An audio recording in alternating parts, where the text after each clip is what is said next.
Let's inspire Bihar, एक ऐसा अभियान जिसे चर्चित आईपीएस विकास वैभव ने शुरू किया। यहां तक तो ठीक था कि वो अलग अलग शहर में जा रहे थे, लोगों से मिल रहे थे और अपनी सोच उनके सामने रख रहे थे। लेकिन बेगूसराय में एक जनसंवाद होता है।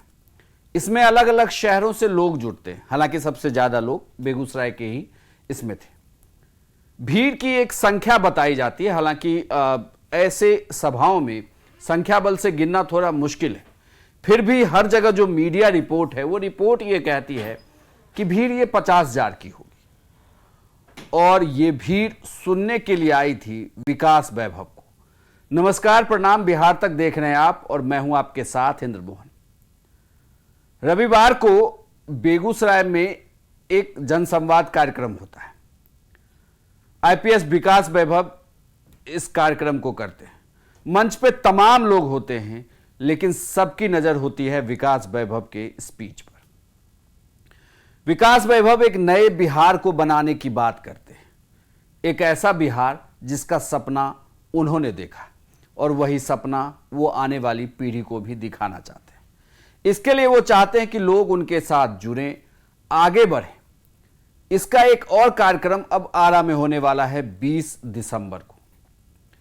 लेकिन जो भीड़ दिखी है विकास वैभव के कार्यक्रम में, यह भीड़ बहुत कुछ कहती है।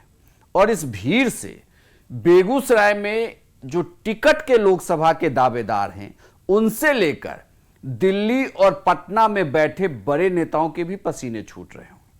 इसे आप ऐसे समझिए कि बिहार में अगर बात करें लोकसभा चुनाव की, तो सीटों की दावेदारी के लिए बड़ा चेहरा क्या होगा? नीतीश, लालू, कांग्रेस के कद्दावर नेता जैसे अखिलेश सिंह और बीजेपी के नेता सम्राट चौधरी, और बीजेपी की बात करें तो आला कमान यानी कि मोदी, अमित शाह, जेपी नड्डा, इन लोगों पर यह डिपेंड करता है। लेकिन बात यहीं पर खत्म नहीं होती कि यह चेहरा कौन होगा और चेहरा बनेगा कौन। लेकिन जिस तरीके से विकास वैभव का एक तरीके से कहें कि जो रैली हुई, इस रैली ने यह तो बता दिया है कि भीड़ तो विकास वैभव जुटा रहे हैं। और अगर भीड़ इनके साथ है तो यह भीड़ यह भी कहती है कि यह व्यक्ति जिसने इस भीड़ को बुलाया है, इसकी दावेदारी टिकट के लिए हो या ना हो, लेकिन यह किसी को बुलाकर टिकट दिलवा जरूर सकता है। यह एक बहुत गौर करने वाली बात है। अब आईपीएस विकास वैभव की चर्चा बेगूसराय के दावेदारों में से। हालांकि यह कहा जा रहा है कि टिकट के बीजेपी के जो दावेदार हैं, उसमें से एक नाम और जोड़ लीजिए, यह नाम विकास वैभव का होगा। विकास वैभव को भी बीजेपी की लिस्ट में आपको शामिल करना होगा। आपको पहले मैं बताता हूं कि बीजेपी के टिकट के दावेदार बेगूसराय में कौन कौन है। एक तो मौजूदा सांसद हैं गिरिराज सिंह, इसे आप ग्राफिक्स के जरिए देखिए। एक मौजूदा सांसद हैं गिरिराज सिंह, दूसरे रजनीश हैं, पूर्व एमएलसी हैं, और तीसरे जो हैं वो राकेश सिन्हा, राज्यसभा सदस्य। हालांकि मौजूदा सांसद को लेकर यह कहा जा रहा है कि वो तो इस सीट को छोड़ नहीं रहे। इसका मतलब कि यह चुनाव बीजेपी गिरिराज सिंह को लड़ाने जा रही है। गिरिराज सिंह की दावेदारी सबसे मजबूत है। दूसरे नाम राकेश सिन्हा को लेकर कहा जा रहा है कि वो टिकट तो चाहते हैं, इसीलिए उनकी और गिरिराज सिंह के बीच अब बहुत बन नहीं रही। हालांकि कभी उन्होंने खुलकर नहीं कहा, लेकिन तैयारी जिस तरीके से, उस तरीके से ये बात कही जा रही है। वहीं रजनीश भी पूर्व एमएलसी रहे, हालांकि पिछला चुनाव वो हारे हैं, लेकिन एक इनका भी नाम लिस्ट में चलता है। लेकिन अगर कहें, और विकास वैभव ने जो भीड़ दिखाई है, जिस तरीके से बेगूसराय में लोग जुटे, उससे ये कहा जा रहा है कि टिकट के दावेदार विकास वैभव भी होंगे। और विकास वैभव इस रेस में कहीं पीछे नहीं होंगे, बल्कि बराबर की टक्कर दे रहे हैं। तो ऐसे में बीजेपी के लिए मुश्किल हो सकता है कि आखिर टिकट किसे दिया जाए, कि क्या इस सीट से गिरिराज सिंह की छुट्टी होगी, क्या विकास वैभव को टिकट दे दिया जाएगा।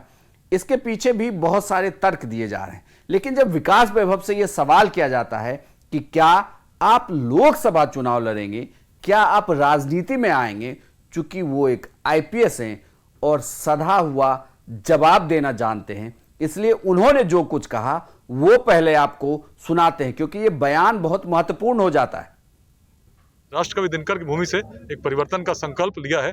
बृहद जनसंवाद के माध्यम से संदेश है नमस्ते बिहार, पूरा भारत करे नमस्ते बिहार, उसकी क्षमता को देखे आगे आने वाले समय में, और इसको अब हर जिले में बिहार के हम लोग यहाँ से करेंगे।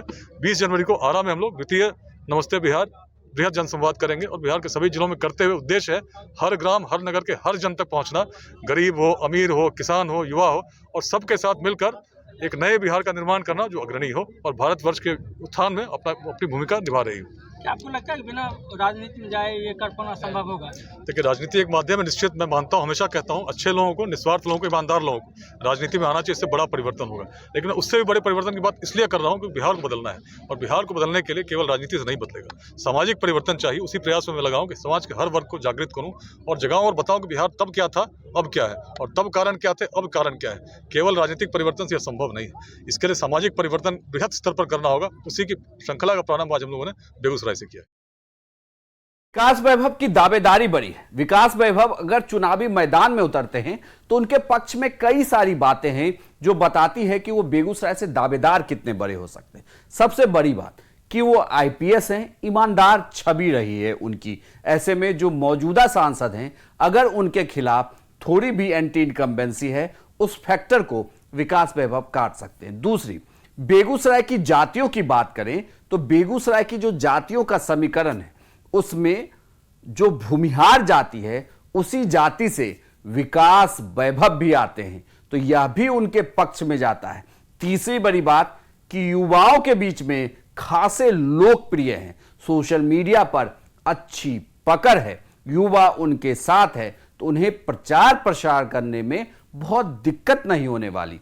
विकास वैभव के पक्ष में हालांकि यह भी बात कही जा रही है कि विकास वैभव अगर इस सीट से चुनाव में उतरते हैं तो बाहरी वर्सेस लोकल का मुद्दा भी खत्म हो जाएगा, चूंकि वो बेगूसराय से ही हैं, बीहट उनका घर है।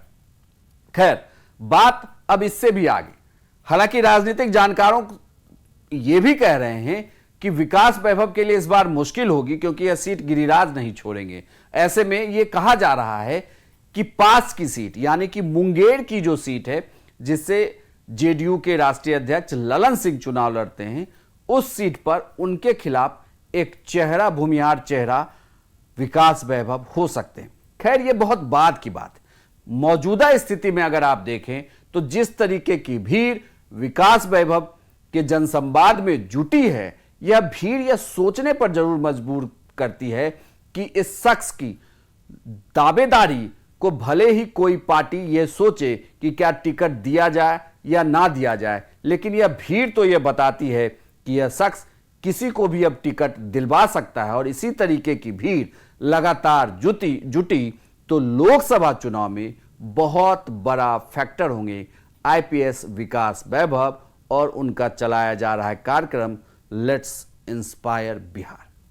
आपको मेरी जानकारी कैसी लगी कमेंट बॉक्स में लिखकर जरूर बताइएगा। साथ ही यह भी बताइएगा कि क्या आईपीएस विकास वैभव को लोकसभा चुनाव में उतरना चाहिए। आपकी क्या राय है, आप कमेंट बॉक्स में लिखिए। और बिहार की तमाम खबरों के लिए आप देखते रहिए सिर्फ बिहार तक।